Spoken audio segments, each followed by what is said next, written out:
I get so worried about what we talk about before we start the show because I know you're just going to turn it into some out of context introduction. Yeah, 100%. It just makes me look terrible. You know what? For this episode, Welcome I'm to gonna Plot clip. Matrix, Hold on, Season 1, hold on. Episode 7. Just so you know, for this episode, I'm gonna clip random things that you say throughout the episode and put it into a sentence that sounds horrible. Then I'm just going to try to harm the alignment of the stars instead of living off enormous chicken pot pie. Okay. I mean, that's pretty interesting. We just lost 10% of our viewership. No offense to everybody, but what if my name is Bing Bong Casimiro and I do illegal things and just stir the pot from time to time? Honestly, I'm already torn because I Awesome.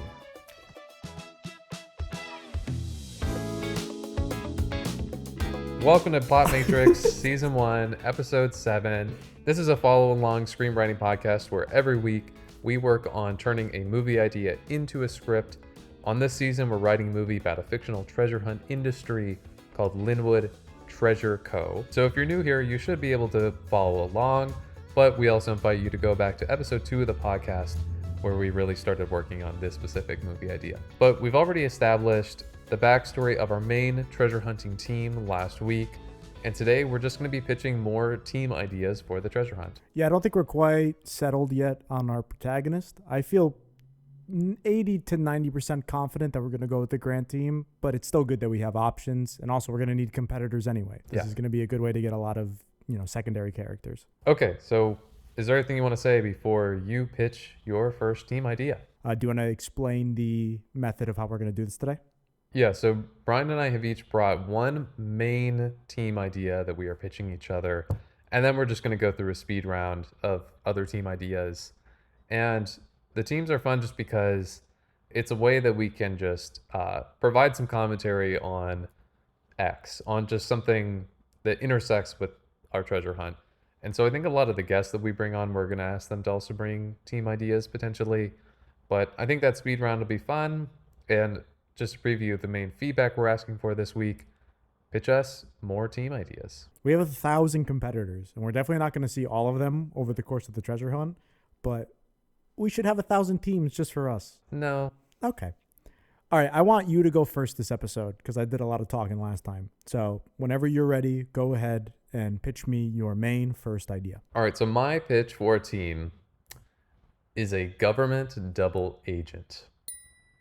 So we've talked before about how teams do illegal things along the treasure hunt, and it's sort of something that our incumbent is known to do.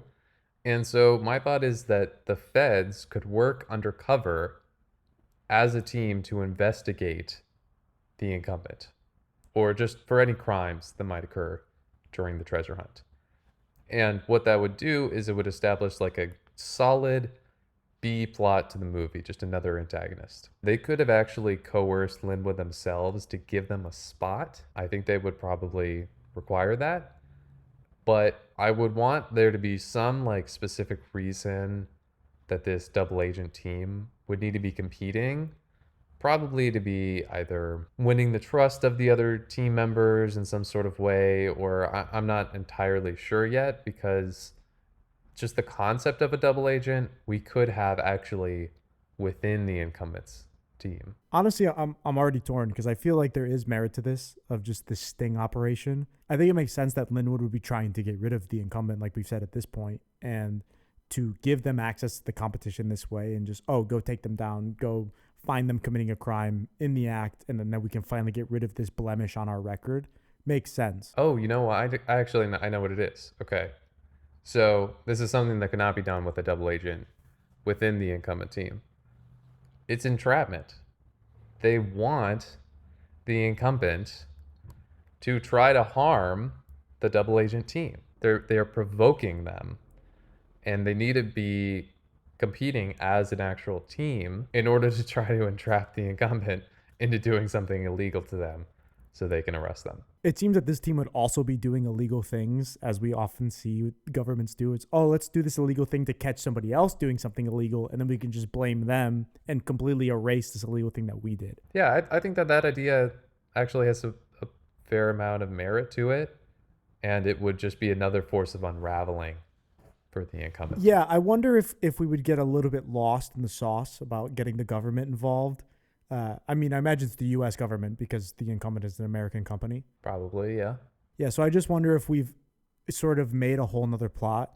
I don't want to write this off by any means because my idea for a team also kind of changes the entire plot. But I think this is a lot of fun because I do think at this point everybody who's anybody would have an eye on the incumbent in their operation.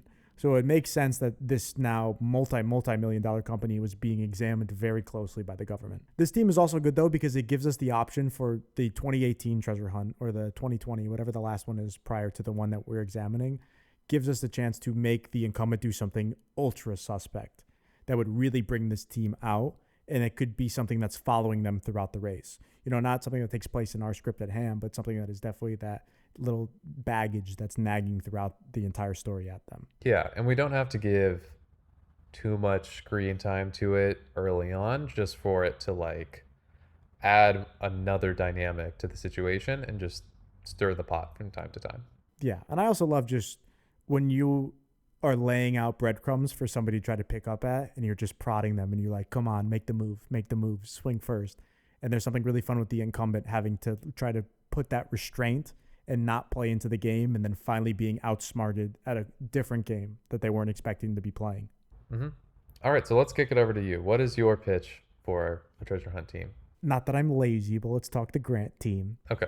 We have the idea of the Grant team just in general that we've already looked at. And I think Connor's point that he made in episode 5 in the voicemail was great for one version of the Grant team. Which was that in order to get an admission to the treasure hunt, you could solve a puzzle that Linwood would put out, and everybody who solved the puzzle would be put onto a team that was gifted an entrance. I imagine for that team where they have to solve the puzzle, it's 5 total team members like that get that entry. They're put on a team together. They're from different countries, very distinct personalities that have to come together and overcome their differences in order to defeat the incumbent or go for the treasure, but take down the incumbent along the way. Now, the other idea that I had for the Grant team would definitely change the story radically, but I want to float it out there just for your opinion. Yeah. So you had been talking a lot since we started this idea of somebody accidentally finding the treasure who wasn't a part of the treasure hunt. Yeah.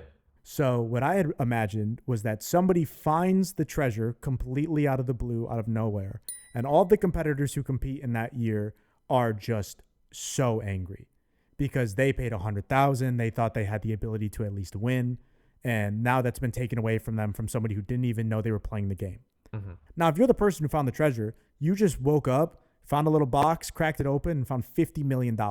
It would be really difficult for you to relinquish that money. I think anybody who found that would have a hard time being like, whoa, what is, like, they'd be like, what is this? But giving that up right away would be difficult. So I think Linwood, in an attempt to appease everybody, would take this person who found the treasure by accident and take the money back and give them an entrance to the following competition as the 1001 team.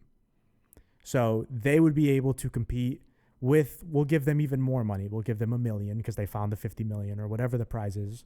And they're allowed to compete against everybody else. And now they're a team who's already seen the prize physically. They've had the money in their hands and it's been taken away from them. So they're going to come at it with a completely different edge than all these other people who have just been prepping or the incumbent who has won time and time again. I don't really like it because that would be tons of exposition right away where we already had this novel idea of this treasure hunt company.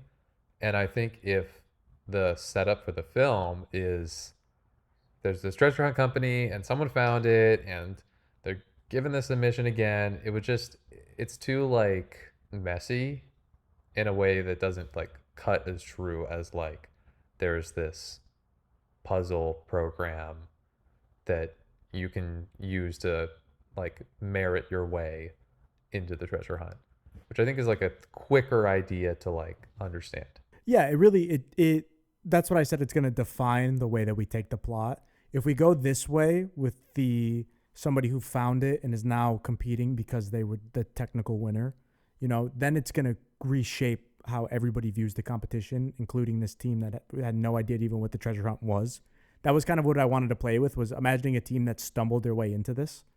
Because for an outsider who doesn't do the research and is just accidentally brought into this treasure hunt, this would be a crazy endeavor. You know, being like, oh man, I have to travel the world. I have to try to decipher these clues. Like, I'm just a normal person. I don't have the resources or the capacities to do that. So that's sort of the idea of more that I was trying to play with for a team. So what I can do for you is, instead of someone who finds the treasure and then there's this whole kind of convoluted thing where they're redoing it and everything, someone in our film could find one of the clues. And because they find one of the clues, they can then pick up the trail to go try to compete against everybody else instead of having entered from the very beginning. Yeah, I like that because it seems like everybody that we've thought of in this competition already is smart. You know, every one of the competitors feels intelligent, but I feel like we need dumber people throughout. Yeah, an underdog. Not even an underdog, because I don't think they need to win. I just think like we need somebody who's dumb. And that's some of the other ideas that I have for different teams. Okay, so you're saying someone who's relatable. Yeah, exactly. For someone like you, Like, you know, as an audience member, you want to latch on to somebody who gets like a 3 on AP Euro. Right, right. I actually like that quite a bit, and I think that it would actually be a hard choice between. It's basically, what statement do we want to make? Because if we're giving someone an entrance via this puzzle that they could solve, we're basically saying, okay, if our film is kind of about generational wealth, or generational wealth versus like the fallacy of the meritocracy, then by setting up this like puzzle system, we're basically providing like a merit-based way into the high life. Yeah. We're doing something different if we're saying, you know, some other type of underdog finds this clue, but then it's still a meritocracy because they would still have to like Win and Win, continue through the other. compete. It's not like they're finding the last clue. Right. But if we want Linwood to have set up the system, or if we want them to just have found a clue and then they just pick up the trail and just start competing like that. Two very different themes. Yeah. The latter is like less semantics. That would be pretty easy to show visually. Yeah. I'm happy to We'll leave it there. I'm happy to leave it there. Okay. All right. So with that, we're just going to go over to the speed round. So I guess I'll do my speed round first. I think let's 1-on-1. Okay. Let's sure. pop them off. All right. So my first idea is just a straight up rich guy, someone who's wealthy from outside of the treasure hunt industry, who just wants to use their enormous cash resources to try to keep up and compete for sport. It would be difficult to differentiate them, I think, a little bit from the incumbent. We'd have to do a lot of character development to make sure that it's not just a clone or a similar character. It would have to be somebody who's way wealthier or way more eccentric or more reserved to go the complete opposite way. But it feels a little bit too close to the incumbent. Right. They would be just a different B plot because basically they don't have any of the actual operational expertise to compete without their money. So they're basically just going around like buying teams off or just using stupid brute force of like detonating an entire town to see if anything is there. But yeah, I hear what you're saying. I think there's a distinction that we should make now, which is we're going to talk about these teams in depth, but they may show up for 30 seconds to a minute of just furthering the main plot that we have at hand. So it's like, oh, maybe this rich guy has a jet that he crashes and it ends up like leveling part of a town that reveals the clue. Where it's, you know, just 30 seconds to a minute of knowing who this person was, but it helps move everything else forward. Okay. Over to you. All right. So I have a religious or a cult group. One of the two where they're traveling the world trying to recruit more members and spread their message, where they're looking at this as a grand marketing opportunity, but something that feels very schemy, and they have this surplus of money. So like, you know what, let's go out there and let's advertise, or let's go do our own personal crusade on this treasure hunt around the world. Okay. I just wanted something that this as a whole, this competition feels very culty. So I thought it'd be funny to introduce an actual cult who tries to infiltrate. Yeah, like you said, it could just be one of those initial teams that gets eliminated, just as long as it's not like too complicated to like introduce you to the character quickly. No, I imagine that a lot of these teams that we pitch here are going to be at the first clue and then they all drop off. Okay. All right, your next one? So A private investigator retiree. Oh man. So think Mike from Breaking Bad. They were a private, maybe a cop, then a private investigator, and they've retired, but they basically are bored of retirement. They want to get back out there. This person, I actually have more thoughts for, that maybe they're more of a medium length character, because I couldn't imagine them. I mean, that's pretty interesting. Being bored of retirement and basically saying, well, instead of living off this money, I'm going to liquidate it and basically try to win. And if I don't, then I am just screwed for the rest of my life in retirement without any money. What's the prize for them? Is it the money that they're just trying? Are they taking a gamble to get a better life, and they think they have it because they have those skills? No, I think it's boredom. Okay. And that they have this skill set, these muscles that they developed over their career that they haven't had a chance to flex. Okay. I can see that.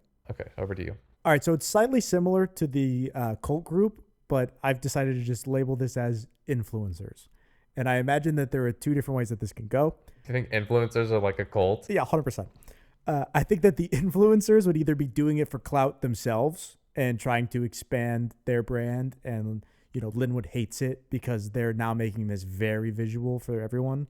They're pulling back the curtain of the competition for these massive audiences that aren't normally there, which is, I know we talked about no audience in the sense of no televised content, but I thought maybe there's something of, people posting on their Instagram story like, oh my God, I'm in Bali on this treasure hunt. Can you believe this? Look at this clue. But then once they can't actually solve it, they just keep traveling around the world just saying they're... Yeah, exactly, somebody who's trying to manipulate that.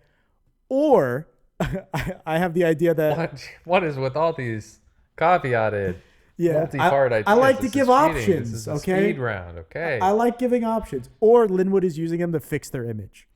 Linwood is trying to rebrand past the incumbent, and they're using a bunch of young, hip influencers to take them forward into the future. Okay, yeah. I mean, Linwood's rebranding is the new game master is changing the paradigm. Yeah. Which is basically what we talked about. But yeah, I hear you. All right, over to you.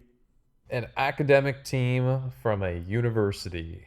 So let's say that there is at some elitist university has this collegiate team, and they apply to get a grant from the university in order to compete in the treasure hunt, promising that their winnings would go back to the endowment. And they have all the smarts, but very bad physical ability, not a lot of great resources at their disposal, not a lot of cash, but they are smart and they are young. A crazy head professor. Oh yeah, maybe like a professor is leading the team. Like 21. You seen 21? No. 21 is Kevin Spacey. Oh no. Kevin Spacey, who leads a card counting mission in Vegas. That's very interesting, but did you know that Kevin Spacey's accusers are all dying? I saw that. I'm afraid if we talk about this, we're next. Oh God.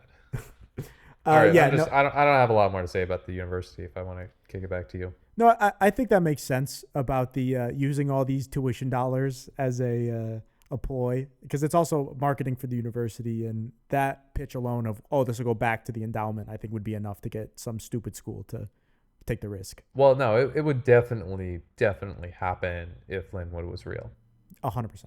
So my next team comes by way of my roommate Victor, who we watched one of the seasons of The Amazing Race together, and there was one team throughout that completely confused us. Basically, what I have the label as here is the bad team chemistry team.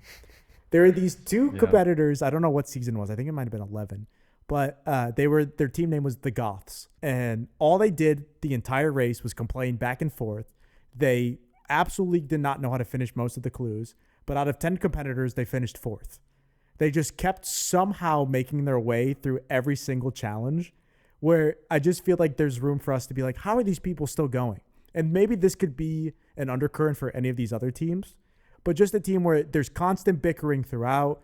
There's no way that they should make it any further than the first clue, but they somehow just get lucky break after lucky break, or they watch somebody else do something and they copy it and do it first, whatever it is. Yeah. But just awful team chemistry, very unlikable, but somehow continuing to keep going. Yeah, the failing upwards team. Exactly. Yeah, which is also to say, a lot of these people, their backstory may not be as important as their personality or their team dynamic. So you can pitch us on team ideas for just, oh, it'd be funny if it was a team of comedians. It doesn't even need to be a whole team. It could just be one team member. Like you could say that the team is led by a golden retriever that just manages to sniff out every clue. And that would be enough for us to work with. All right, I'll just move on to my. Yeah, go to your clue. Yeah, Huh? all right. I'm only saying this just because I want to put a big fat target on my back. But a team guided by astrology, guided by the alignment of the stars in order to find the treasure hunt. What's your sign? My sign, I'm a Leo. What does that mean? Well, I don't care. it actually, what's ironic about it, because I don't believe in astrology, I'm sorry to say. Again, this is just putting a big target on my back for no reason. I'm just throwing punches. We just lost 10% of our viewership. Well, it's kind of hard because I do fit the description of a Leo. So I feel like I can't really complain about astrology, but that's just you took a different direction with the like cult group. But let's say that there's just sort of a spiritual group who is actually trying to use good energy to just find their way. Yeah.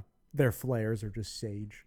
That's their team. Well, I'm trying not to actually make fun of them. I'm trying to like. I will. I don't care. I put a target on my back. Okay, back to you for the last one. So the last team I have is I've named the USA Dream Team, which I just imagine that the American government at some point, being the proud nation that they are, would want to introduce a team that represents the actual country. While Hudson is like the American counterpart in terms of what the competition thinks, the USA feels like they would definitely get in there with their own national team. And I imagine they'd be super cocky, but like most government programs, completely underfunded and just bow out so quickly. Just dominated by all these other actual wealthy teams that are willing to go the extra mile and know the competition. But they would enter the field thinking that they are the standard US style team better than everybody else. Mm-hmm. Yeah. That would maybe like be a little confusing if we had our Fed undercover team as well. But yeah, I think that because we've diverged where Hudson, the incumbent, is not necessarily an American caricature, he's a different kind of eccentric, that if we wanted to just have a character of a weird American team, then we could do it. It might be a little cringe, though. I think that's the point, though, is the fact that they are cringe. Just way more bark than bite. Yeah, definitely. Okay. All right, that's it for this episode and our team ideas, but we now invite you to pitch us on your own or weigh in on what we went over today. Of course, you can send feedback to us in the comments section. You can DM us on Instagram at PlotMatrix, or now leave us a voicemail. That phone number is on your screen. It is 424-245-0601. And I forgot to say last episode, we're going to try not doing feedback at the end of every episode now. We're going to try to just combine everything that we're getting into one feedback episode in the next couple weeks. All the people who have been texting me or leaving me little voice notes or whatever, thank you so much. I love you for the feedback, but put it in the comments or leave us a voicemail, please. So that other people can engage with your ideas. Yeah, that's it. I appreciate it, though. Thank you very much. We've gotten some excellent feedback so far, things that have already been integrated into the story. So as many voicemails or comments as we can get, we'll chuck them up on the screen and everyone can be a part of it. Yeah, I have some things I'm excited to share, but yeah, definitely the preference is voicemail because we can play you on the show. That's fun. All right, thank you for watching Plot Matrix. Your hosts are us, Brian Smail III and Jackson Casimiro. Special thanks to everybody who has sent everything in and who will weigh in on this week's episode. This is a production of Lunation Lab. Learn more at lunationlab.com. I gotta get this in here. Sponsor me, Little Caesars.